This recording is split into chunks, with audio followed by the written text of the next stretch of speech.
Assalamualaikum warahmatullahi wabarakatuh. Perkenalkan, nama saya Mulyani Landoru. Saya dari kelas 1A program PGSD. Di sini saya akan menjabarkan dua negara apa saja yang termasuk kapitalisme dan komunisme dan Pancasila ideologi. Nah, di sini saya akan membahas tentang kapitalisme. Pertama, kapitalisme adalah ideologi yang meyakini bahwa model milik program ataupun sekelompok orang dalam masyarakat bisa setiap warga negara dimungkinkan untuk menguasai modal dan bisnis dengan tujuan mendapatkan keuntungan. Contohnya negara Amerika Serikat. Kita membahas tentang ideologi kapitalisme yang mengenai Amerika Serikat.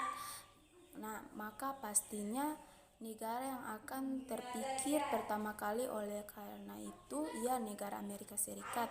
Namun, negara ini sejatinya menggunakan ideologi kapitalisme campuran. Dengan menggunakan sistem ini, negara Amerika Serikat menjadi negara eksportif dan importif terbesar kedua di dunia. Nah,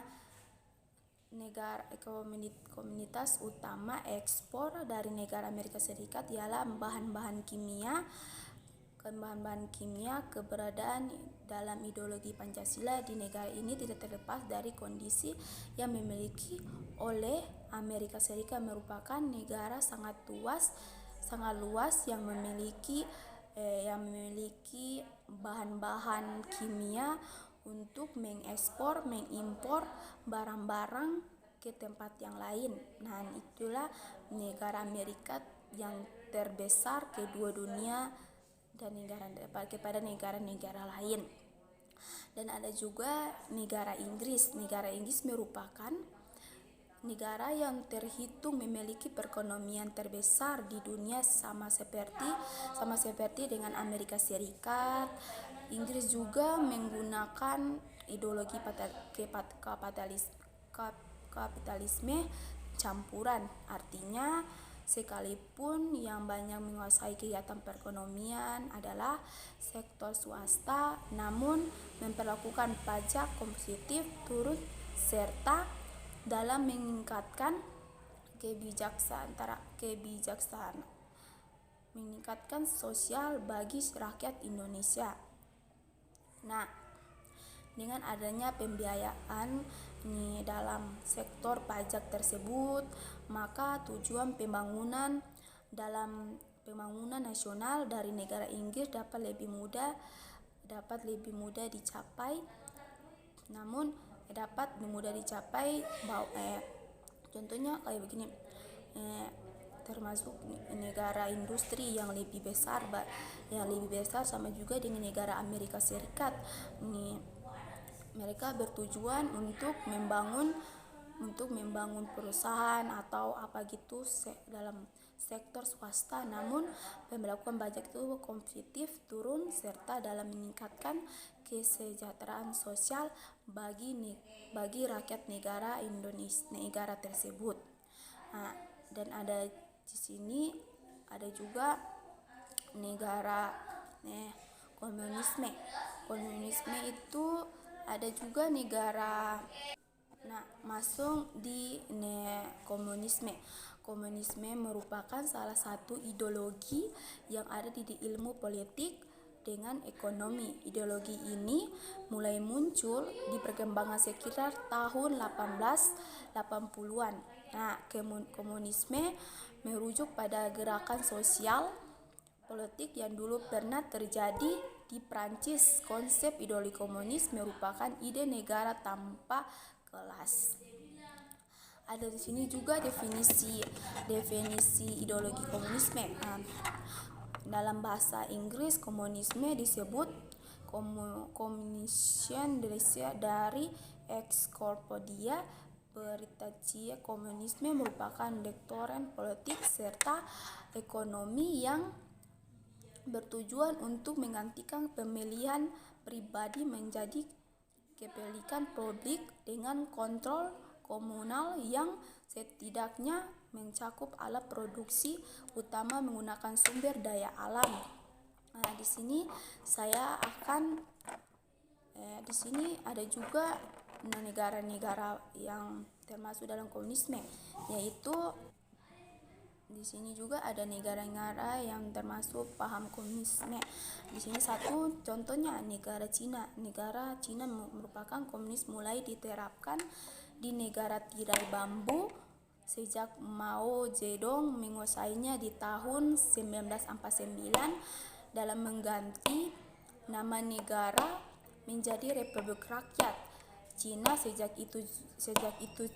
itu Cina masih konsisten menerapkan paham komunis hingga saat ini, meski sektor ekonominya telah direformasi sejak beberapa tahun lalu. Nah, Cina juga dijuluki termasuk Cina Merah sejak negara ini dikuasai Partai Komunis. Negara Cina itu dikuasai pada tahun 1949 dan mereka menggantikan nama negara menjadi Negara Republik Rakyat Cina. Dan ada juga negara Cina sejak beberapa tahun yang lalu mereka telah dijuluki di Cina juga dijuluki dengan negara Cina Merah sejak negara dikuasai Partai Komunis. Selain juga ada Partai Komunis CPC, ya, negara yang terkenal dengan kelompok besarnya ini juga punya sejumlah partai lainnya. Contohnya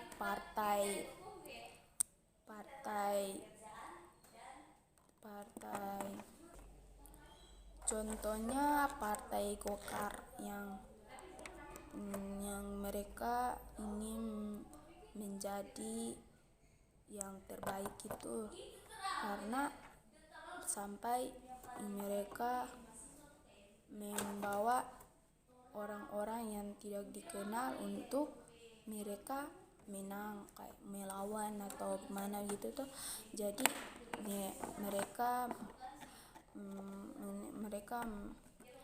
mereka sangat positif gitu untuk mencapai kemenangan dalam partai-partai tersebut, tentunya Golkar dan lain-lain. Dan ada juga di sini negara Korea Utara.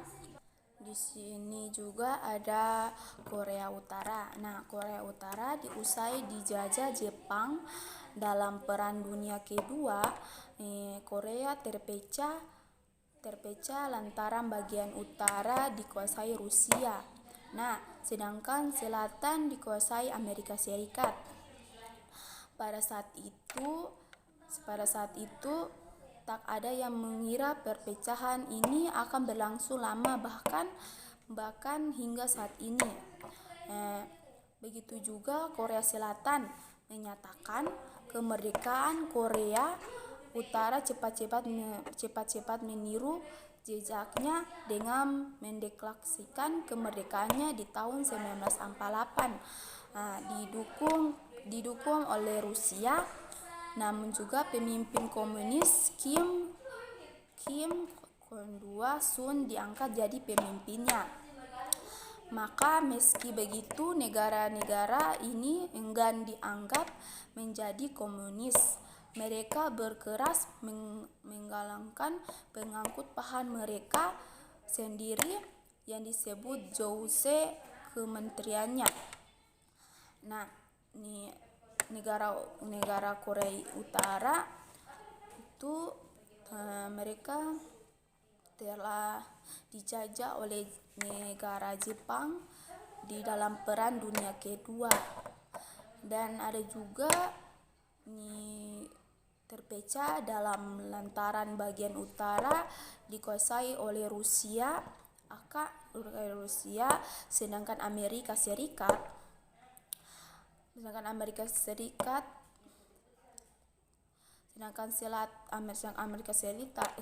pada saat itu tak ada mereka tidak mengira mereka tidak mengira mereka tidak mengira mereka tidak mengira mereka tidak mengira perpecahan kedua lagi akan berlangsung bahkan sehingga saat ini. Jadi Korea Selatan menyatakan kemerdekaan kepada Korea Utara cepat-cepat meniru jejaknya dengan jejaknya negara-negara lain. Contohnya mendeklarasikan kayak kemerdekaannya di tahun 1908 yang didukung oleh Rusia pemimpin komunis. Mereka berkeras mengangkut paham mereka sendiri.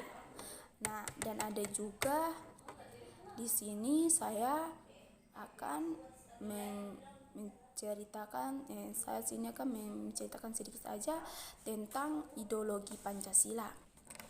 Di sini saya akan menceritakan sedikit tentang ideologi Pancasila atau fungsi, makna, contoh penerapannya. Nah, di sini ideologi Pancasila adalah pandangan atau nilai-nilai luhur budaya yang religius yang digunakan bangsa Indonesia. Hal itu berarti setiap nilai-nilai yang terkandung dalam Pancasila harus diterapkan dalam kehidupan sehari-hari. Nah, ideologi merupakan gabungan dari bahasa Yunani eidos dan logos yang berarti tujuan dan cita-cita. Dalam sudut pandang pemikiran dan pengetahuan, ideologi merupakan seperangkat ide atau keyakinan yang menentukan cara pandang seseorang untuk mencapai tujuan dengan terdasar kepada pengetahuan lainnya. Nah, sementara Pancasila berasal dari bahasa Sanskerta yang terdiri dari dua kata, yaitu panca yang berarti 5 dan sila yang berarti prinsip atau asas. Nah, dari penjelasan dalam Pancasila di atas bisa disimpulkan ideologi Pancasila merupakan kumpulan atau nilai-nilai norma yang menjadi landasan keyakinan dalam cara berpikir seseorang untuk mencapai tujuan dengan berdasar kepada 5 sila dalam Pancasila. Dan ada juga di sini ada juga makna ideologi Pancasila. Makna ideologi Pancasila itu satu, nilai-nilai tercantum di dalam Pancasila itu menjadi cita-cita normatif penyelenggaraan bernegara. 2, nilai-nilai tercantum di dalam Pancasila ini merupakan nilai yang nilai yang disepakati secara bersama. Oleh karena itu menjadi satu antara sarana di dalam persatuan integrasi masyarakat di Indonesia. Makna dalam ideologi Pancasila itu dia tuh ada terbagi dua makna. Yang contohnya itu satu, nilai-nilai yang tercantum dalam Pancasila. 2 itu nilai-nilai Pancasila merupakan nilai yang disepakati secara bersama oleh karena itu menjadi satu sarana dalam persatuan integrasi masyarakat di Indonesia. Dan ada juga di sini tentang fungsi ideologi Pancasila.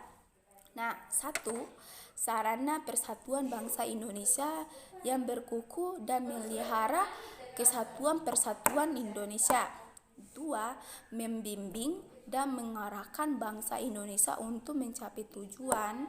3. Memberikan motivasi untuk menjaga dan memajukan jati diri bangsa Indonesia. 4.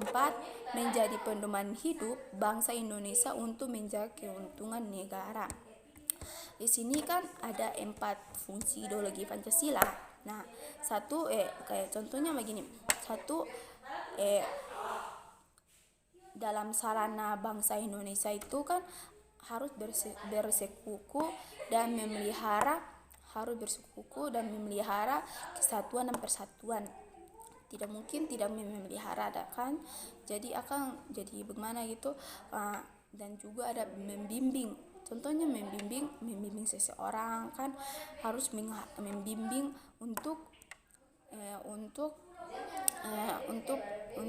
ideologi Pancasila atau prinsip-prinsip Pancasila untuk menjadi yang lebih bagus dan untuk melenggarkan negara-negara lain.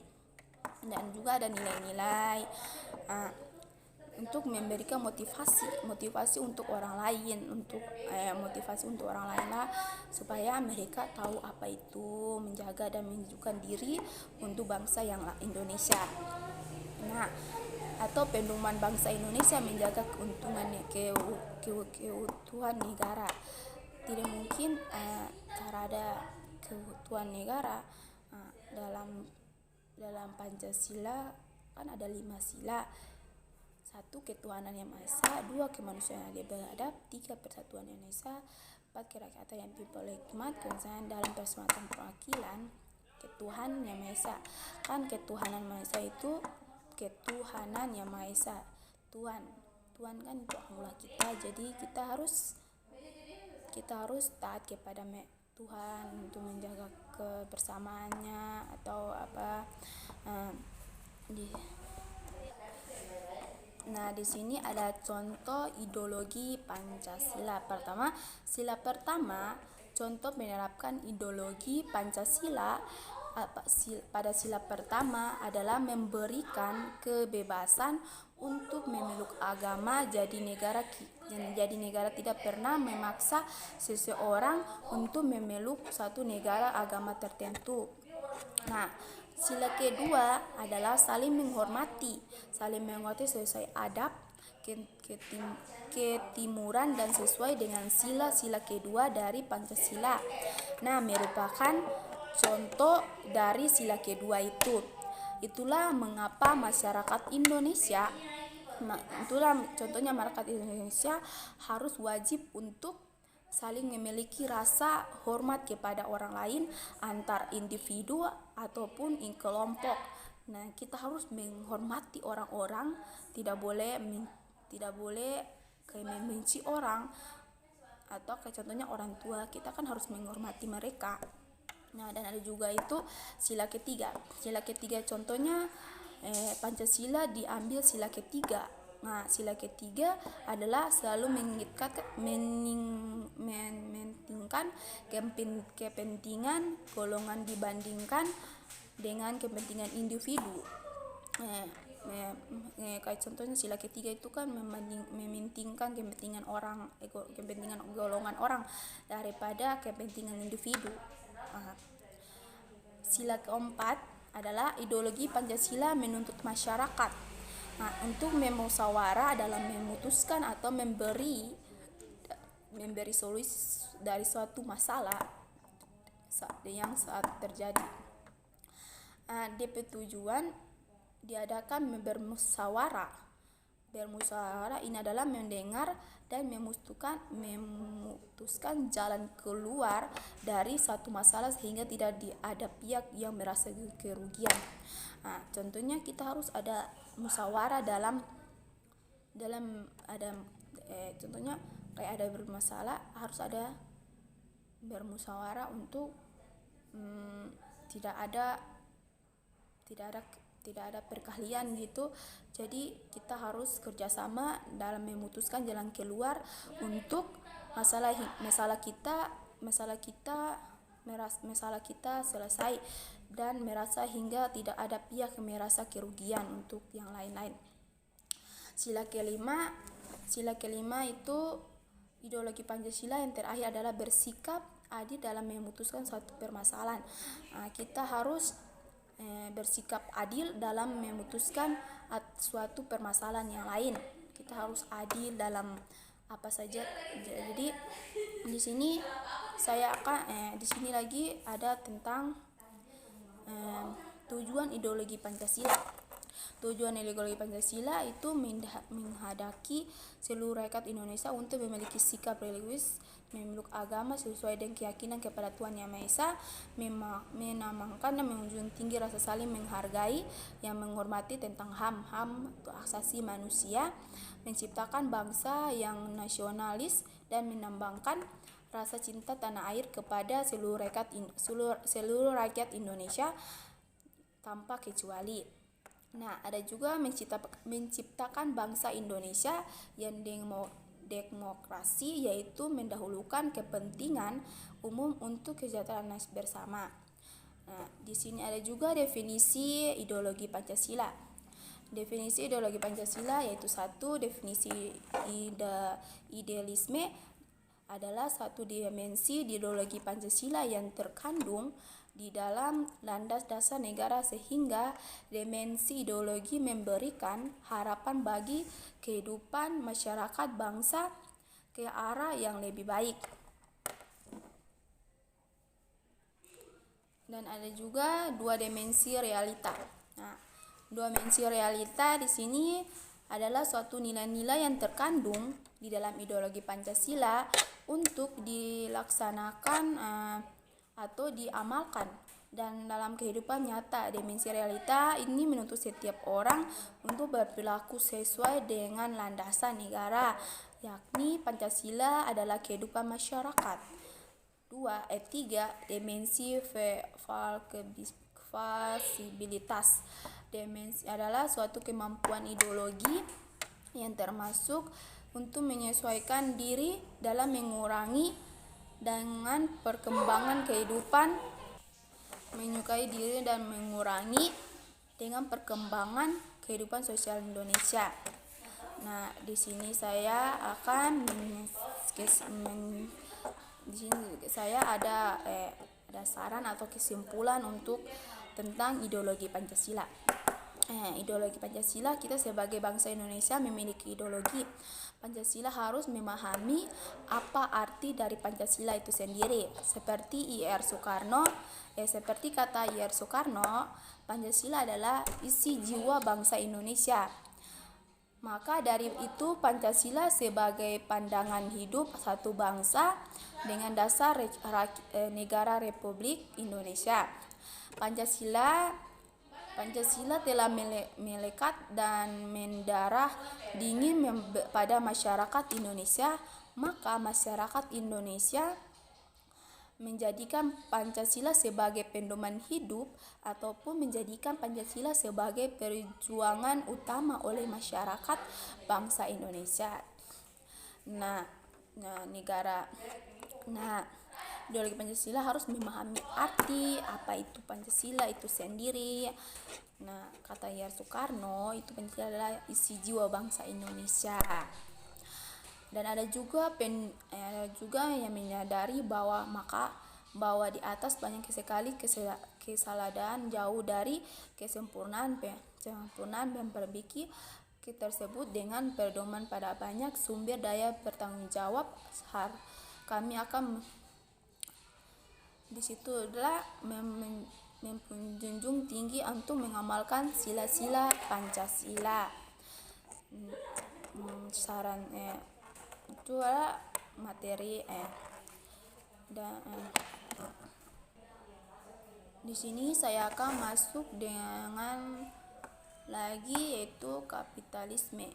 Kapitalisme itu hal yang mengutamakan bagi para kapitalis adalah berinteraksi dalam pasar bebas karena adanya persaingan ketat antara penjual dengan produk jualan yang sama. Mereka yang bermodal cenderung bisa menciptakan produk yang lebih inovatif. Hal itu membuat produknya pun menjadi cari oleh pembeli. Makin tinggi permintaan, harga barang pun bisa dinaikkan sesuai hati, apalagi intervensi pemerintah sangat minim dalam regulasi. Nah, lebih lanjut lagi, paham yang ini menapkan bahwa hak individu yang dipenggolongkan modal ini sangat mempengaruhi pada distribusi pendapatan. Bila memiliki banyak modal, hasil mengolahnya seorang bisa meraup kekayaan yang memberikannya kepada sang ahli waris. Bila ia meninggal jadi kecil, memungkinkan kekayaan bisa distribusi kepada orang yang berada di luar lingkaran keterlibatan. Contohnya keuntungan kerugian seperti sistem keuangan lainnya. Kapitalisme pun memiliki keuntungan serta kekurangan. Keuntungan pertama adalah pemanfaat sumber daya yang lebih efisien serta efektif. Hal ini terjadi karena pemilik modal lebih memasang target untuk mendapatkan keuntungan sebesarnya. Selain itu adalah pola berpikir untuk menjual barang yang mereka ekspor ke tempat yang lain, untuk memasang target untuk mendapatkan keuntungan yang tinggi. Mereka bersaing tinggi, terlebih lagi dengan produk-produk yang lain untuk yang memiliki cenderungan lebih dinikmati oleh konsumen. Meski demikian, penerapan sistem ini juga memiliki kerugian. Kerugian itu contohnya mereka barang yang tidak laku, mereka menjual barang yang murah. Jadi ada juga yang bersaing sampai mereka adu domba, karena akses tersebut modal hanya bisa dimiliki oleh kalangan tertentu saja. Yang bersaing tak sempurna dalam pasar bebas tak bisa dihindari, ialah yang menjadi akar terjadinya monopoli pasar.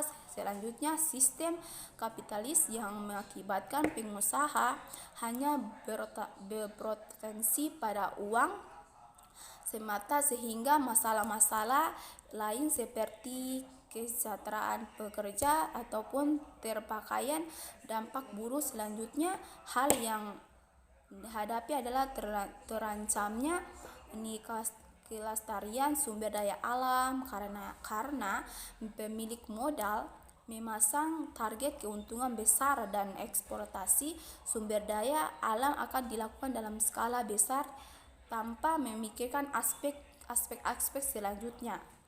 Keberlanjutannya, mereka akan menjual barang yang lebih murah atau mereka menjual barang yang lebih mahal untuk bersaing, untuk mendapat keuntungan yang lebih banyak. Dan tentunya Amerika Serikat itu kan negara terbesar dunia, negara yang terbesar kedua dunia. Mereka itu untuk ada juga yang negara-negara lain untuk bersaing untuk mendapatkan keuntungan yang lebih luas.